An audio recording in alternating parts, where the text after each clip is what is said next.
Hello, good morning. This is Lindsay. It's Monday, November 3rd, 2025, and I just wanted to make a video about so basically let me talk about this weird stuff because it's just so blatantly synchronized and obvious that I'm being still being smeared campaign. And whenever, like I said, when you have rejected a narcissist in their and expose them, they get their entire, clan of people to go against you, including all their family and I guess all these flying monkey harassers and whatnot. So I had to give myself a sabbatical from going to the fucking gym every day. Especially now that I have some equipment here. I don't need to do that anymore, and it was just getting to the point where I was just so exhausted mentally and physically from the driving, and then being gang stalked and harassed and exploited the minute I get there by people harassing me or keeping tabs on me. It was in the fucking media abuse was getting way too much for me to be able to deal with, because it's not good. It's not conducive for my well-being and my health.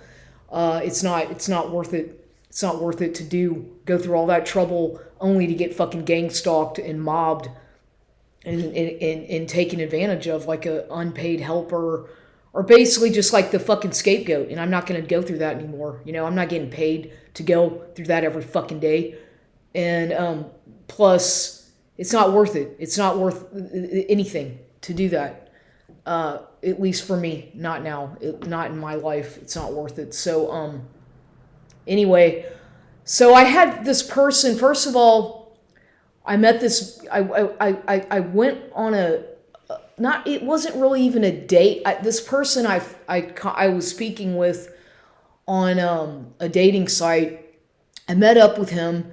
He came to pick me up at my house a couple days ago because we were going to go to a park or go have a coffee or something. And he came over and he sat out on my, first of all, since I don't have a doorbell, he showed up and he texted me when he got here, and he was out there sitting on my steps of my porch.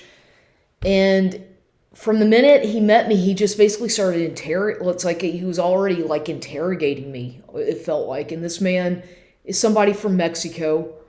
He speaks English, but he's from Mexico, and he works construction. And he was already asking me, before I ever met him, we had just been corresponding. He was already asking me if I had a place to rent, if I could rent him a room or something. I was like, well, I don't know, because I don't know you very well. I don't know. It depends. And I said, I like living by myself. I've been living on my own for so long. And he was being very pushy, kind of very aggressive. And I was like, what in the world? And then he mentioned that whenever, this was about 3 or 4 days ago, and then he mentioned that when he was on his way over here, because he says he lives with his aunt or something way out in Von Army, or wherever the hell that is, out northwest or something. He said that the police were following him when he was on his way over here and flashing their lights. And I was like, okay, that's strange. Why? What? That's odd. That must be some kind of a weird sign. So this person is from Coahuila, Mexico, and he's going through a separation, and he's got 2 daughters, and I find it awkward, quite frankly. I don't want to I try not to get I don't want to get involved with men or people, men, because I'm heterosexual. I don't like getting involved with men on an intimate level who are going through a divorce or separated, and there's young kids involved. No, I don't want to, because it's too much drama, and I always feel like I'm being triangulated to try to help fix their problems or something, or they're just taking it. It's just kind of it can be a very odd situation, because I'll tell you right now, when men do that, when they've got a wife back home in their country and they're here working to try to earn money, it's always the same scenario anyway. They're going to go back to their wife and the kids, okay? They're here to make money, to earn money, and all they do is work, and they earn money and they send it back home. And then they all have the agenda usually of going back home with the money that they make here. And the wife is waiting for them back home. Usually the wife and the kids can't come over here. Sometimes they do, but usually they stay there. And so it's almost like they want to find somebody who a lot of the times that they can either marry to get a green card or somebody it's usually a setup a lot of times with these kinds of people, because that happened to me before already years ago. I got caught in a trap where I married a Panamanian guy, not realizing that he had an agenda to exploit me financially, and he was already married with kids and whatnot back in Panama. So he's just taking advantage of me, and stupid me fell for the bait. And this was when I was still in my 30s. I didn't know any better because I was like being love bombed and by some man who was just basically pressuring me to marry him. And I was too vulnerable and naive at that time to realize that that it was all an agenda. So, I don't like this view, but so it's just, I just don't really trust anybody. I trust my instincts and I give people a chance. But when I see that whenever their behavior is very aggressive and whatnot, I just kind of have to I usually abandon it or walk away and see it for what it is before I invest too much of my energy into these kinds of situations, because I can already usually kind of predict what that outcome is going to be, when it's happened, when you've gone through this kind of thing before. So I just have after what I have gone through with that narcissist man, this man who was basically being paid to handle me or whatever and exploit me and trying to take my money and sexually exploiting me. And I suspect he either works for the police, maybe he's some kind of investigator. I don't know what the fuck he really does. But nonetheless, that was a very abusive situation that I was in for that long. And after that, I just really had to, put my guard up. I had let my guard down, and now I really just don't trust anybody, and I certainly don't want anybody really touching me, and I don't want anybody in my house until I feel really comfortable, because I just have been through too much trauma and abuse psychologically and sexually being taken advantage of, that I just kind of have to be alone. And I, do my own thing, and I don't even want to be around places where, like a gym necessarily, where it's all focused on your image and body and all that shit, and all these TVs and stupid fucking surveillance. That's not a healing environment for someone like me who's been through this. It's not a conducive environment. Plus, I don't talk to people there, and I don't really get along with most people at places like that, because a lot of these people are very superficial and stuck up, and after getting so many dirty looks from some of these people at these, I don't feel, it's not my type of environment. It's not me. I'm not a person who likes to be around that kind of shit. I don't like to gossip around people. When I did go, I just did what I had to do and get the fuck out of there, and not wanting to talk to people. But really, I can't. I think that place was making me crazy. Like all the music, all the fucking media, all the stuff was making me absolutely insane. I can't heal. I can't function in those kinds of environments like that. I just can't. They're competitive. They're backstabbing. People are just stuck up, in a lot of these kinds of places. And it's not me. It's not who I am. I was addicted to the machines and doing that kind of stuff, but I can do the same fucking thing at home with my own machines until they break down or whatever. So I'm just giving the gym a bit of a sabbatical, or slowing down, for my own well-being. And I feel a lot better, actually, now that I feel a lot less anxious and stressed out, because that place was making me fucking crazy. When you're a targeted individual, when you're being gang stalked by people on a daily basis, keeping tabs on you and harassing you, that work for the fucking military and the government and the police and whatnot, you'd understand what I'm talking about. You would know. But until you've been through that kind of situation, most of you don't understand how sexually exploitative these places are. I'm not in the fucking military. And to those of you who are, fine, it's not me. I'm not in the military. I'm not a fucking object to be exploited or mocked, or some fucking experiment. Like a fucking experiment that they're doing all this psychological shit on me, thinking I couldn't figure that out. And I've had enough. And I feel that I have a good, like it could be a good civil lawsuit to sue for all the fucking damages that these people have done to me for the past, 10 years of this shit. So yeah, so that happened with that, back to what happened the other day with that man. And that was kind of odd because he was just, we went to a park and sat there and talked in his car for a few minutes, but it was just like, then he started getting phone calls from his aunt and then his kids sending in photographs. And I was like, oh my God, and he was already asking me if I could give him my Wi-Fi password. Because at first when he got here, he wanted to deposit a check. I'm like, I don't know my password. It's like he was too invasive. I'm like, what in the world? You're very pushy. And I just didn't get, I don't like that kind of behavior I don't like pushy, aggressive things like that. It just felt uncomfortable and I felt like he had an agenda and I already felt the red flags waving in front of my face. And then he was just like, rude, not very well-mannered. And I was like, no. I'm not going to even put myself through this kind of thing.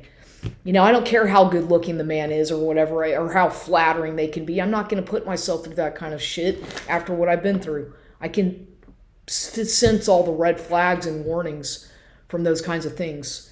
So that happened, and then he started, because I didn't want to let him inside my house, I think that upset him, and he was upset because I didn't want to rent, like, I guess because I was telling him no. I told him no, and I don't know you very well, and let me think about it. And so I guess that pissed him off.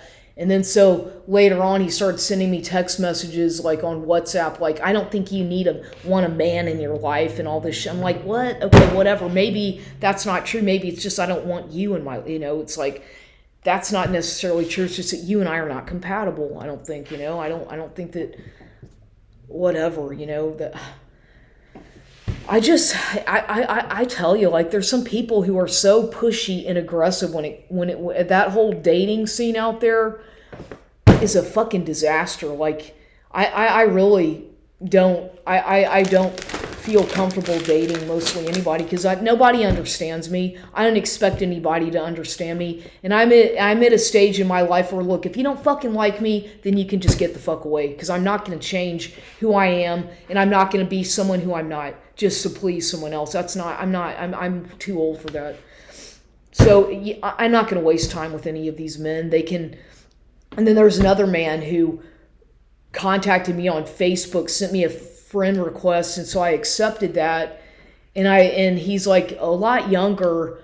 And then we started talking a little bit on the phone or texting, and then we decided to meet the other day. And he's a nice guy. He's young. He's kind of a little bit hypersexual or something. It seems like, he's he has a son, and his girlfriend or whatever, his ex-girlfriend from the country he's from also lives here, and apparently his son lives with her. And it's like, okay, so are you married to her? Are you divorced? Or are y'all still together?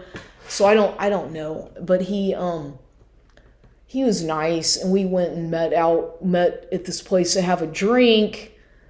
Because I was like, what do you want to do? He wanted to come here, and I was like, I don't really know you well enough to invite you to my house. I'm sorry, but we're going to have to meet in a public place. And he doesn't have a car, so he took the bus. We met there, and we had a good time. We just talked and whatever. He speaks some English. He's from a Latin American country, and he's like 20 years younger than myself, but he's a good-looking young guy. And we had some laughs, and we had a good time, but, I don't see anything, I don't know, it's, the guy's way too young for me, I think, it's just kind of weird. And then after that, we talked for a while, and while we were talking at this bar down the street on Rigsby from where I live, it's called, because I had suggested the place, because I was like, I don't know, I was trying to think of places that were nearer me. And so I said, okay, fine, let's meet here. And this was the other day. I said, here's the name of the place. We can meet here. And it's called, and I had only seen the place in passing. Like, I had never been there, but I had seen it so many times driving by on that street that I was like, well, maybe let me give this place a chance. So I went, said, let's meet here. And the place is it's called Night Owls. and it's over there on Rigsby Road. And I was like, it looks like a little hole in the wall, kind of dink, whatever. So we met there, and the place was, there was hardly anybody there. This was in the middle of the afternoon yesterday, and when I got there, he was playing pool, and we had like I said, we had a fun little time for a while, but when we were sitting out, I said, let's go out in the back area where it's so loud in here. Because it was so fucking loud. The TVs were on and the music, and it was just like too loud. I could barely hear myself. You couldn't hear anything. Or you could, but it was just, you had to, I don't like to have to talk over that kind of stuff when I'm trying to get to know somebody. So we went out on the back porch area and sat there, and it smelled really bad out there. It smelled horrible, like a sewage. And there was nobody out there. And then while we're sitting out there, this Ford Fusion, happened to be a red Ford Fusion, came into the parking lot and circled around really fast, kind of fast, and then drove off or disappeared. It was a red Ford Fusion. I'm like, oh God, another Ford Fusion? What? Okay, that kind of triggered me, a fucking Ford Fusion, because of the fact that the person who this whatever drives a Ford Fusion, and I'm like, oh no. And I talk about the Fusion Center a lot in my fucking videos about gang stalking and how it's coordinated with the Fusion Center. So that got me kind of thinking. And then this guy kept saying, he kept playing. We were talking about music and stuff, and just talking about all kinds of stuff, just having conversations about things. And he had told me the story about his life and about what happened to him, and I was like, oh my God, that's tragic. He had some pretty tragic stuff happen to him at a young age. So he's obviously a strong young man, and he had a lot of good qualities. And like I said, he's very kind of outgoing, I guess, and kind of very much seems to know what he wants. One of these kinds of people, and seems like a hard-working young man, and he works construction. So I respect all that, and but I don't think a lot of these people are really ever over their exes. The thing is I think that and he was drinking Dos Equis. I had a vodka sour or vodka sour or something with whatever, and we're talking about music, and then he started saying that he likes Metallica and Bon Jovi or something, and then Stevie Wonder, that song I Just Called to Say I Love You. He started playing that song on his phone and then singing it. And then he says he really likes that song by George Michael, I Never Gonna Dance Again, Guilty, whatever. And so he was playing that song, and then that's when that Ford Fusion showed up in the parking lot. I'm like, okay. Whatever. I mean, just a random coincidence, right? Obviously. But, just like everything in my life. No, I'm not being gang stalked or targeted. Not me. I'm nobody. So it's just my feelings of grandeur. Feeling grandiose, like nobody gives a shit about what I do. I'm a fucking nobody, so who am I to say anything? So after all that, we decided to leave, and we went in my car and we drove to we went to a park close by called Comanche Park and walked around for a minute and sat down. And then he's like, he wanted to eat something. I said, are you hungry, or do you want me to take you somewhere to get you something to eat, or before you have to go back home and take the bus? Because he had to take the bus all the way wherever the hell he lives, way out. So he's like, okay. And I said, what do you want? He said Wendy's at first. So I was like, well, he said, he was worried about me because I told him I'm a vegetarian and I don't eat meat. And he was talking about Wendy's so I could get a salad. I said, don't worry about me. I've already eaten. This is for you. Just tell me wherever you want to go. I'll take you anywhere. So we started driving further east on Rigsby, and there was a burger. I said, how about Burger King? There's a Burger King over there. Is that okay? He's like, that's fine. I was like, okay. So he went through the drive-thru and he got some kind of a meal bacon something cheeseburger meal deal from Burger King, and then he was all upset because I forgot to put the ketchup. So he's eating the hamburger in the car and all that. And it's like this guy is it was kind of funny. Whatever. I mean, yeah. And after that, we just drove. I took him to the bus stop. We sat in my car for a minute so he could finish his food. And then I took him to the fucking bus stop over off of Walters and MLK. Oh wait, did we go to? Oh no, I'm sorry. After that, after we left After we left I'm jumping ahead of myself. After we left the Burger King, we drove so he could eat the food instead of having to eat it in the car. I was like, well, let's go. Where do you want to go? And so we went to a park, the Martin Luther King Park on MLK, and we pulled in there for a bit and sat at a table so he could eat, so he could finish his food. And then he was talking, and we were talking for a while he was eating, and he was telling me about what happened, some stuff about he and his ex-partner, his girlfriend, and how they, just some stuff from when he lived in this country. And he said that she apparently, like, he was already living here, and she just showed up with his son uninvited, like, and it's like he didn't want her to come here, but apparently she came over here after him.